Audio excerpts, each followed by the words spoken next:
पहले के उस दौर की कहानी है कि जब हमारी इस पूरी दुनिया में इस्लाम धर्म के मानने वाले लोगों का बोलबाला था। आधी से भी ज्यादा दुनिया पर न सिर्फ इस्लामी हुकूमतें कायम थी, बल्कि उस दौर में साइंस और एजुकेशन के मामले में भी मुसलमानों की कोई मिसाल नहीं थी। हिस्ट्री में मुसलमानों के इस सुनहरे दौर को गोल्डन एज या फिर गोल्डन पीरियड के नाम से जाना जाता है। और इसी गोल्डन एज अस्सलाम वालेकुम वरहमतुल्लाहि वबरकातुहू। उम्मीद है आप लोग सब खैरियत से होंगे। मैं भी अल्हम्दुलिल्लाह अल्लाह का लाख लाख शुक्र है, मैं खैरियत से हूँ। आज इंशाअल्लाह जिस वीडियो में रिएक्शन देने जा रहे हैं RH नेटवर्क, इनका चैनल का नाम है। इनके चैनल का लिंक मैं डिस्क्रिप्शन में दे दूँगा। आप लोगों ने जो सब्सक्राइब करिएगा और मेरी वीडियो दोस्तों एंड तक देखिएगा। दोस्तों वीडियो बड़ी इंपॉर्टेंट है। एक टाइम था कि पूरी दुनिया में मुसलमानी हुकूमतें छाई हुई थी, मतलब हर तरफ मुसलमानी हुकूमत थी। लेकिन एक दौर ऐसा भी आया, एक ऐसी तूफ़ान, एक ऐसा आंधी बन के शख्स आया जिसने मुसलमानी हुकूमतों को कुचलते हुए निकल गया। उस आंधी का नाम था चंगेज़ खान। दोस्तों चंगेज़ खान वो शैतान था, वो जालिम बादशाह था कि पूरे मुल्क को, पूरे इलाकों को मतलब तबाह बर्बाद कर देते, आग लगा देते थे। और जो इंसान जो उनको कत्ल करते थे उनकी खोपड़ी काट के मीनार बना के इंजॉय करते थे। तो समझ लीजिए यह था चंगेज़ खान। तो चंगेज़ खान के बारे में आज हम जानेंगे इस वीडियो के जरिए से, और उसका पोता बरखे खान, हलाकू खान, इसके बारे में जानेंगे। तो वीडियो बड़ी इंपॉर्टेंट है दोस्तों, एंड तक ज़रूर देखिएगा और अच्छी लगे तो इसको शेयर भी करिएगा। और जो भी हज़रात मेरे चैनल में नए आते हैं सब्सक्राइब करके वीडियो को लाइक करके अपनी कीमती राय कमेंट बॉक्स में ज़रूर बताया करें। तो चलिए बिना देरी पहले वीडियो स्टार्ट करते हैं, फिर उसके बाद बात करते हैं।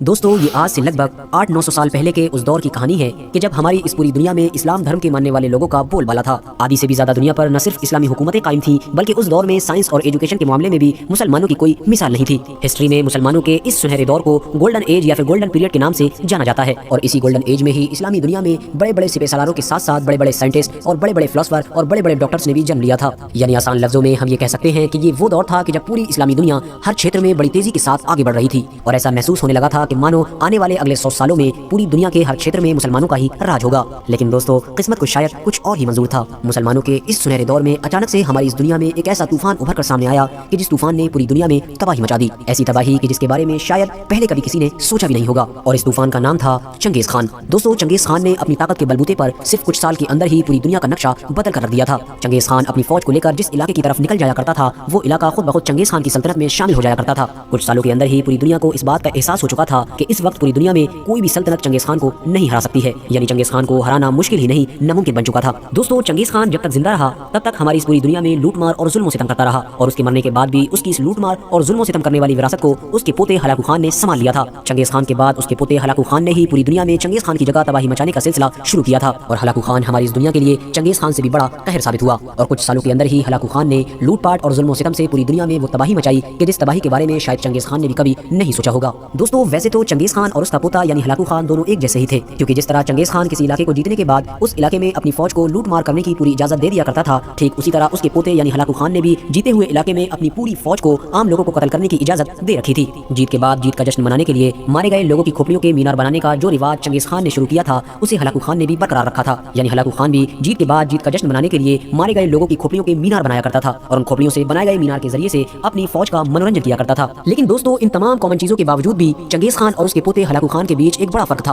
और वो फर्क ये था कि चंगेज़ खान किसी भी सल्तनत पर हमला करने से पहले उस सल्तनत का धर्म या उसकी जाति नहीं देखा करता था। यानी चंगेज़ खान का मकसद सिर्फ और सिर्फ ताकत हासिल करना था। वो हर सल्तनत को मिटा दिया करता था जो उसके रास्ते में आया करती थी। अब वो सल्तनत चाहे किसी भी धर्म की हो या किसी भी जाति की हो। और वहीं दूसरी तरफ उसका पोता यानी हलाकू खान ताकत हासिल करने के साथ साथ खास तौर से इस्लामी दुनिया को टारगेट किया करता था। पूरी दुनिया से इस्लामी ताकत को खत्म करना ही उसका मकसद बन चुका था। उसने एक एक करके दुनिया के हर उस बड़े शहर को तबाह करना शुरू कर दिया था कि जिस शहर का कनेक्शन कहीं न कहीं मुसलमानों से हुआ करता था। RH नेटवर्क के नॉलेजेबल फ्रेंड्स, अब आप में से बहुत सारे लोगों के दिमाग में ये सवाल भी जरूर आ रहा होगा कि आखिर हलाकू खान इस्लामी दुनिया को ही खास तौर से क्यों टारगेट किया करता था, इसके पीछे आखिर कौन सी बड़ी वजह मौजूद थी। तो दोस्तों आपको बताते चलें कि हलाकू खान की एक ईसाई महबूबा हुआ करती थी जिसका नाम दोगूस खातून था। दोगूस खातून असल में हलाकू खान के बाप यानी तुरुई खान की कई बीवियों में से एक बीवी थी। लेकिन जब हलाकू खान का अपनी ही इस सौतेली मां पर दिल आ गया था तो हलाकू खान ने इस औरत को हासिल करने के लिए अपने बाप यानी तुरुई खान को जहर देकर मार दिया था। लेकिन अपने ही बाप को कत्ल करने के बाद भी दोगूस खातून हलाकू खान को अपनाने के लिए तैयार नहीं थी। और उसकी वजह ये थी कि दोगूस खातून खातून ईसाई धर्म की मानने वाली थी और मुसलमानों से हद से ज्यादा नफरत किया करती थी, क्योंकि उस दौर में जहाँ एक तरफ ईसाइयों की ताकत दिन ब दिन कम होती जा रही थी तो वहीं दूसरी तरफ मुसलमानों की ताकत बढ़ती जा रही थी, जिसे लेकर दोगूस खातून हमेशा परेशान रहा करती थी।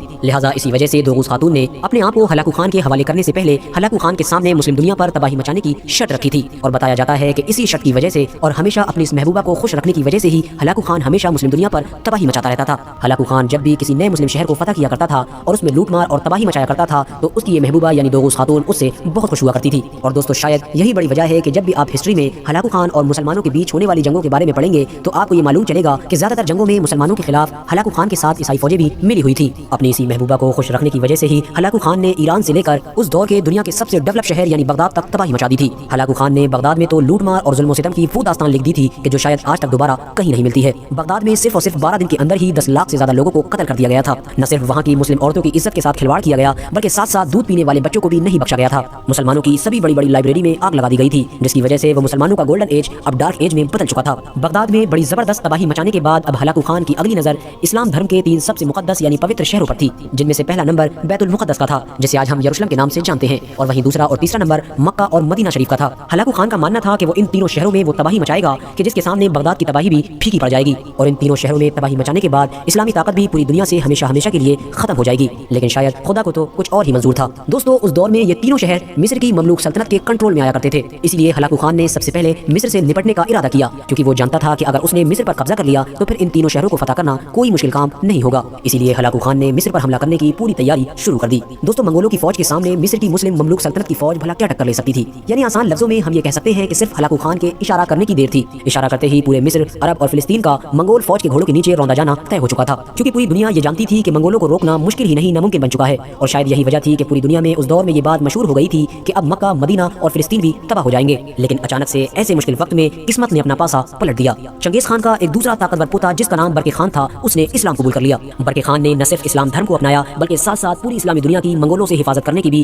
कसम खाई। बरके खान चंगेज खान के सबसे बड़े बेटे यानी जोची खान के साहिबजादे थे और ये उस वक्त मंगोल सल्तनत की सबसे बड़ी रियासत यानी गोल्डन हॉर्ड के हुक्मरान थे। दोस्तों ये दूसरे मंगोल शहजादों से बिल्कुल अलग थे। जहाँ एक तरफ सभी मंगोल शहजादे लूटमार और जुल्म सितम को हद से ज्यादा पसंद किया करते थे तो वहीं दूसरी तरफ बरके खान एक रहमदिल और इंसाफ पसंद हुक्मरान थे। बताया जाता है कि इन्होंने इस्लाम धर्म भी अपने मुस्लिम कैदियों से इंस्पायर होकर ही कबूल किया था। बरके खान अपनी जेल में बंद मुस्लिम कैदियों की जिंदगी को रोज बड़ी गौर से देखा करते थे। वो देखा करते थे कि आखिर किस तरह ये मुस्लिम कैदी हर मुश्किल वक्त में भी अपने रब को याद करना नहीं भूलते हैं। उसी दौर में बरके खान की मुलाकात अचानक से बुखारा शहर में एक मुस्लिम आलिम दीन जिनका नाम नजमुद्दीन मुख्तार अज़ाहिदी था उनसे हुई। बरके खान ने उस मशहूर आलिम दीन के सामने वो सारे सवाल रखे कि जो उनके दिमाग में मुसलमानों के खिलाफ जन्म लिया करते थे, और फिर तसल्ली बख्श जवाब मिलने के बाद बरके खान ने उसी मशहूर आलिम दीन के हाथों पर इस्लाम कबूल कर लिया था। दोस्तों बरके खान इस्लाम कबूल करने वाले पहले मंगोल सरदार थे और फिर बरके खान के बाद एक एक करके ये सिलसिला ऐसा चलता चला गया था कि कुछ सालों के अंदर ही आधी मंगोल सल्तनत इस्लाम कबूल कर चुकी थी। बरके खान ने इस्लाम कबूल करने के बाद अपना नाम अबुल माली नासिरुद्दीन रखा था। दोस्तों ऐसे दौर में कि जब हलाकू खान तमाम सलीबी फौजों के साथ मिलकर पूरी इस्लामी दुनिया को खत्म करने के ख्वाब देख रहा था, बरके खान और उसकी फौज का इस्लाम कबूल कर लेना किसी चमत्कार से कम नहीं था। बरके खान ने इस्लाम कबूल करते ही सबसे पहले मंगोल सल्तनत के खाकान आजम की तरफ एक खत रवाना किया और उस खत में बरके खान ने सबसे पहले हलाकू खान की तरफ से किए गए लूटमार और जुल्म सितम की कहानी लिखी थी और उसमें आगे लिखा कि मैं हलाकू खान से मुसलमानों के एक एक खून के कतरे का हिसाब लूंगा और ऐसा करने से पूरी मंगोल सल्तनत में मुझे कोई भी रोकने की कोशिश नहीं करेगा। जो भी रोकने की कोशिश करेगा उसके साथ भी वही किया जाएगा जो हलाकू खान के साथ किया जाएगा। और दोस्तों यकीनन ये बात बिल्कुल सच है कि बगदाद जैसे बड़े शहर को फतह करने के बाद जो हलाकू खान मक्का, मदीना और फिलिस्तीन जैसे ताकतवर इलाकों को फतह करने के ख्वाब देख रहा था, बरके खान के इस्लाम कबूल कर लेने के बाद वो इन बड़े शहरों को फतह करना तो दूर इस्लामी दुनिया के किसी एक छोटे से शहर को भी फतह नहीं कर पाया था, बल्कि जितने शहर वो पहले फतह कर चुका था एक एक करके वो सारे शहर उसके कब्जे से निकलना शुरू हो गए थे। और आखिरकार 1262 ईस्वी में हलाकू खान और बरके खान के बीच एक बड़ी खतरनाक जंग हुई थी। इस जंग को मंगोल सल्तनत का पहला गिरा युद्ध यानी फर्स्ट सिविल वॉर भी माना जाता है। इस जंग में बरके खान ने अपने छोटे भाई के साथ मिलकर हलाकू खान की फौज को बड़ी जबरदस्त शिकस्त दी थी। हलाकू खान के ज्यादातर फौजी भागने की कोशिश करने की वजह से पास ही में बह रही नदी में डूब कर मर गए थे और बचे हुए आधे सिपाही भी बरके खान की तलवार के आगे नहीं टिक सके थे। दोस्तों ये जंग हलाकू खान के लिए आखिरी जंग साबित हुई और इस जंग के साथ ही हलाकू खान नाम का ये तूफान हमेशा हमेशा के लिए खत्म हो गया था। हर जंग में मुसलमानों के साथ लूटमार और कत्लेआम को पसंद करने वाली हलाकू खान की वो महबूबा जिसका नाम दोगूस खातून था वो भी इस जंग के बाद गिरफ्तार कर ली गई थी और हलाकू खान अपनी जान बचाने के लिए अजरबैजान के किसी इलाके में जाकर छुप गया था। लेकिन हलाकू खान अपनी बीवी की गिरफ्तारी और अपनी फौज की इतनी जबरदस्त हार बर्दाश्त न कर सका और इसी गम की वजह से वो मिर्गी की बीमारी में मुब्तला हो गया और इसी बीमारी की वजह से कुछ ही महीनों बाद उसकी मौत हो गई थी। और हलाकू खान की मौत के कुछ वक्त बाद ही अबुल माली नासिरुद्दीन यानी बरके खान की भी मौत हो गई थी। लेकिन बरके खान मरने से पहले एक ऐसा कारनामा अंजाम दे गए थे कि जिसे आज तक नहीं भुलाया जा सकता है, क्योंकि अगर बरके खान इस्लाम अपनाकर मंगोल फौज को रोकने की कोशिश न करते तो शायद हमें बगदाद वाली तबाही इस्लामी दुनिया के और भी बड़े बड़े शहरों में देखने को मिल सकती थी। फिलहाल तो दोस्तों ये था हमारा एक्शन जो हमने देखा کہ ایک ظالم بادشاہ سے، ظالم حکمران سے اللہ تعالیٰ نے کس طرح سے حفاظت کروائی. اسی کے پوتے کے ذریعے سے اللہ تعالیٰ نے اس کو ایمان کی دولت سے نوازا اور اس نے پوری مسلم دنیا کو بچانے کی جو قسم کھائی تھی وہ پوری بھی کی، یعنی کہ اس کا پوتا برقع خان. تو امید ہے آپ کو ویڈیو اچھی لگی ہوگی. ویڈیو اچھی لگی ہے دوستوں اس کو شیئر ضرور کریے گا. یہ سب جس کو بھی دوستوں ہسٹری میں انٹرسٹ ہے تو میرے چینل پہ آپ کو اس طرح کی تمام ویڈیو ملیں گی، سلطنت عثمانیہ کے لے کے اپنے انڈیا میں جو مغل بادشاہوں میں ان کے اوپر، اور تمام دیگر میرے چینل پہ آپ کو ایتہاسک ویڈیو آپ کو ملیں گی جو بڑی انٹرسٹنگ ہے ویڈیو دوستوں. اس سے نالج بڑھتا ہے اور اس کو دیکھا بھی کریں، اور اس سے اتہاس ہی ہمارا پتہ چلتا ہے کہ کیا مسلمانوں کا اتہاس ہے.